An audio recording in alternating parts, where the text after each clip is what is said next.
A key topic that everybody has always complained about in the United States military is that we don't get paid enough. And I would definitely agree, right? It's probably not worth it, especially for some of the danger you go through to get that much in pay, right? It probably should be a lot higher because of the risk and that could happen if you get deployed. But nonetheless, right, not talking about that too much, but Congress has approved to actually increase some soldiers' pay, and airmen and everybody. Is actually military-wide. It's not just Army-wide, it's military-wide. So exactly how much extra are we talking about? Well, I wouldn't get too excited just yet.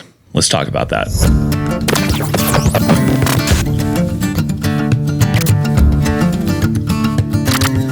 So Congress has approved this hardship bonus to be able to be distributed out to service members over the next 6 months. So starting July of 2024 all the way to December of 2024, service members will be able to get this bonus. Now, originally it was intended for E1 through E6, but because of some problems, especially with how much money they're going to be able to actually give for these bonuses, kind of had to reduce it a little bit to where now it's only going to be available for E1 through E3. So it will not be available for everybody. E1 through E3 is pretty much the only ones that are going to get to take advantage of this bonus. Now, there's a lot of factors in there, right? This is something that got approved actually last year in 2023, but because of how long it took with, how politics can possibly go, where they're going to argue about this and that, and then finally getting to a number they agree on and terms they agree on, it's now brought us to now finally getting approved, and the numbers were much lower than what they originally were trying to get the numbers to be. So as a result of that, that's why we end up getting a situation now where it's not going to be available for E1 through E6, only E1 through E3. And those were the ranks that they determined were the most critical ones to help out, right? They understand that, I guess, inflation and cost of living and food and everything else has increased, but military pay hasn't really kept on par. So they thought, hey, we'll give out this nice bonus to everybody so that way everybody can get a little bit extra money in their pocket and be able to help compensate for this extra inflation, this extra money they're having to pay, for rent and everything else that's going on. Or maybe not necessarily rent, because it's more for cost of living for even single soldiers, because it doesn't matter if you're married or single, it's going to apply to anybody, right? From the rank of E1 through E3, you're going to be able to get this extra bonus money to be able to help you out with expenses. So how much are we really talking here? Well, it's not much. We're talking roughly about $20 extra a month for E1 through E3. So you're going to get $20 more per month for the next, 6 months kind of a thing. And the key thing to understand, right? If you're not familiar, in the military, you get paid twice a month. So $20 a month on each paycheck is not $20 extra per paycheck. They're going to have to split that down the middle. So it's $10 extra per paycheck. And in the end, in the month, that's $20 more that month. But there's also other factors, right?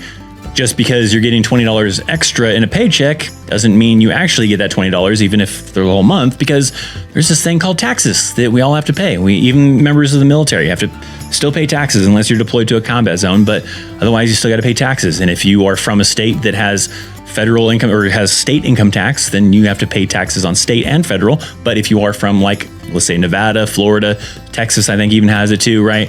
So those states don't charge, state income tax. So a little bit less, of taxes coming out for those individuals, but nonetheless, it's getting taxed. It's going to at least get that federal tax. So if we take a look at some things, right? If we take a look at some things as far as how that is actually breaking down for members of the military when taxes come out. So let's say E3, right? We're going to take a look at E3 type of pay, right? So E3 pay, right? If we're looking at it right here, less than 2 years, let's say, right? $2,377.50. That's what they get for their base pay that is going to, go to their paycheck per month. But again, that gets split up, twice a month. But nonetheless, right, just looking at that, looking at the monthly cost of that $2,377.50 for an E3.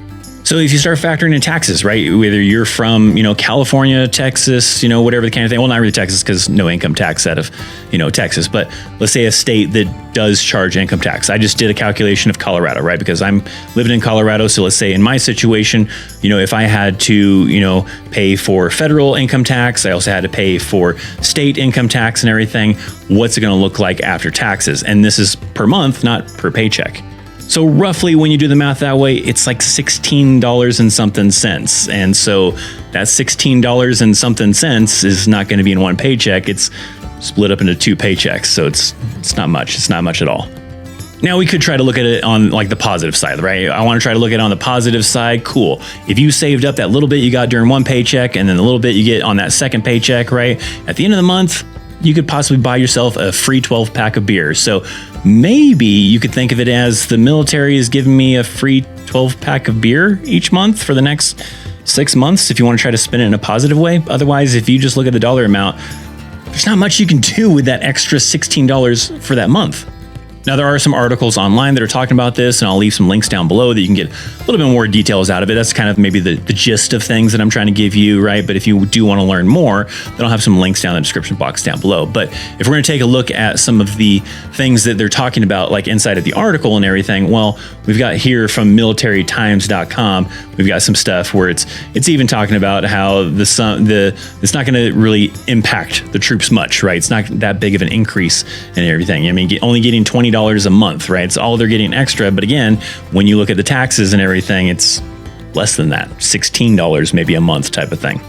So even this article even talks about like the delay and everything. Though Congress authorized the bonus in December in the National Defense Authorization Act, or NDAA, it didn't provide funding for the benefit until late March, when lawmakers finally passed a bill to fund the Pentagon through the remainder of the fiscal 2024. So because of them, arguing back and forth with things, it, took a while to get into effect, and then the amount wasn't as much as they wanted.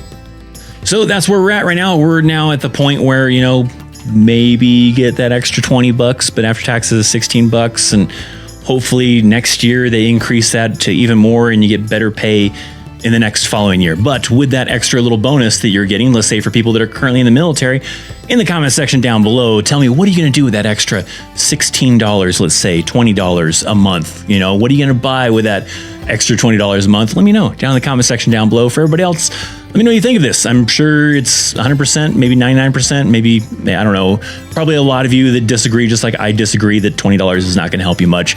It's better than nothing, sure. If you want to try to think of it that way, maybe it gets you a 12-pack of beer, gives you, something a little extra, an extra Starbucks drink or whatever it is you want to spend it on. But nonetheless, it doesn't really help with the problem they were trying to solve in the first place. So leave me your thoughts down in the comment section down below. Thanks for hanging out. Thanks for watching. Hopefully you enjoyed this video. If so, give it a thumbs up, share it with people that maybe need to know this information. Make sure you're subscribed, all that fun stuff. I'm Christopher Chaos. Thanks for hanging out. I'll see you next time. See ya.